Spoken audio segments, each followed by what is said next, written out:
Nah, ini adalah tanda tentang pernikahan. Bener banget, akan terjadi banyak sekali pernikahan di 2021. Pasangan yang tadinya dipikir ini akan sehidup semati sampai selama-lamanya, terlihat mesra dengan pasangan dan keluarga mereka, ini harus dipisahkan. Dan ini akan terjadi nggak pakai lama, di awal tahun akan ada.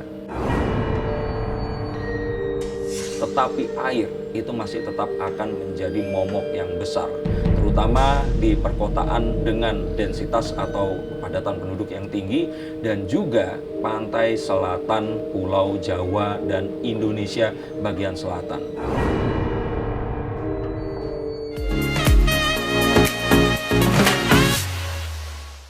Nah, berbicara tentang politik, saya punya the Six of Swords. Ada sebuah perahu dinaiki oleh seseorang dengan membawa 6 buah pedang, berpindah dari satu tempat dengan ombak yang bergolak menuju ke tempat yang lebih tenang. Ini adalah politik di Indonesia pada 2021. Pemerintah rupanya akan memiliki keberanian untuk meredam separatis atau hal-hal kecil yang mulai merusak kehidupan berbangsa dan bernegara kita. Dan beberapa hal yang berhubungan dengan berlainan atau berlawanan pandang politik ini akan mulai bisa disatukan. Tetapi ini berlawanan dengan apa yang terjadi di luar negeri. Di luar negeri politik akan memanas. Seperti yang saya sudah katakan di ramalan saya di channel saya, bahwa Perang Dunia Ketiga ini saat ini sedang terjadi atau sedang pemanasan, atau kalau orang TV bilang ini gladi resik. Karena dengan COVID-19 ini kita akan tahu bahwa sebenarnya ini bukan perkara nuklir atau roket lagi, tetapi bioweapon. Dan saat ini semua ini sedang diperagakan. Dan kita akan melihat nanti akan ada sedikit pertunjukan bersenjata di Laut Cina Selatan. Saya takutkan ini akan memuncak karena memanasnya hubungan Amerika dan China. Dan Indonesia karena sedang berada di pinggir-pinggirnya, walaupun kita sedang dalam kondisi tenang, tapi hal tersebut mau tidak mau pasti akan menyeret Indonesia masuk ke dalamnya. Nah, persatuan bangsa dan kesatuan kita itu harus dijaga. Paling penting di sini adalah kita tahu bahwa perbedaan kita adalah kunci kebersamaan dan kelebihan kita sebagai bangsa dengan berbagai adat dan budaya. Jangan jadikan ini sebagai sebuah alasan untuk kita melakukan perpecahan dan terus kemudian menghancurkan negara yang sudah kita bangun selama 75 tahun ini. Nah, berbicara tentang COVID dan pandemi, sayangnya COVID tidak akan pergi dari kita. Tetapi kita yang harus menjaga kesehatan kita.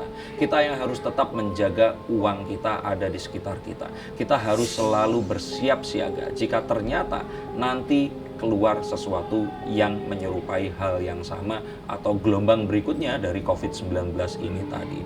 Nggak usah takut karena vaksin sudah disebarkan. Tetapi ternyata musuh kita adalah saudara kita sendiri. Orang-orang yang tidak mempercayai adanya vaksin itu tadi.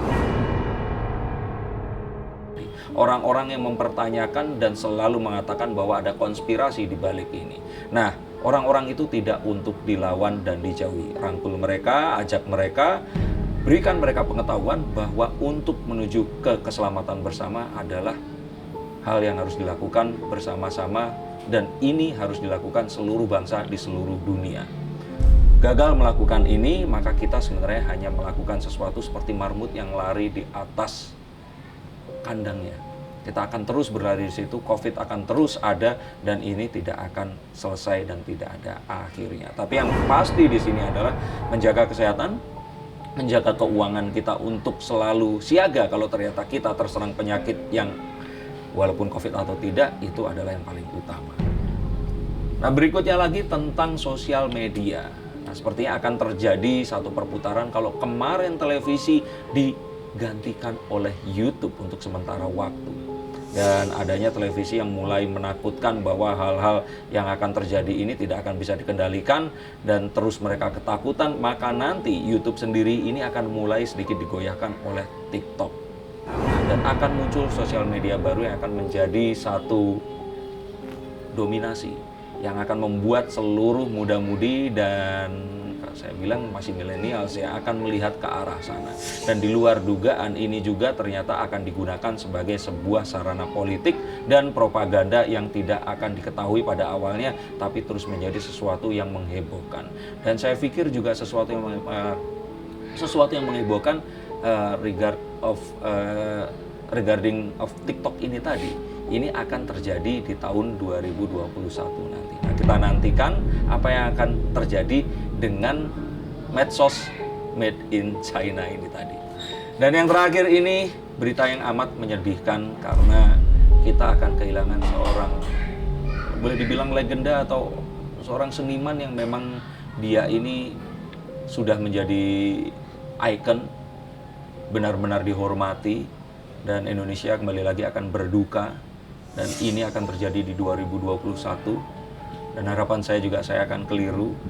Harapan saya semua yang usianya sudah lanjut di atas 50 tahun segera melakukan pola hidup sehat, tidak menghindari bepergian dalam kondisi yang kurang fit, dan juga tidak melakukan aktivitas yang berbahaya. Seperti yang saya selalu ingat adalah Om Sofwan Sofyan yang naik motor terus kemudian dia harus kecelakaan karena melintasi sebuah lubang yang sangat besar.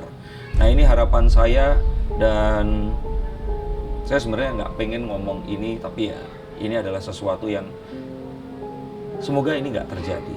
Semoga semua orang memang akan meninggal karena mereka memang sudah tua, dan tua yang saya maksud itu umur 89, 90 ke atas dan sebagainya. Dan semoga nggak cuman mereka, tapi kita semua dikaruniai kesehatan, panjang usia, untuk melihat tahun 2021 menjadi lebih baik daripada sebelumnya, dan untuk nonton ramalan saya 2022 di channel ini juga nanti tahun depan. Nah, demikian, ini tadi adalah ramalan yang saya bacakan.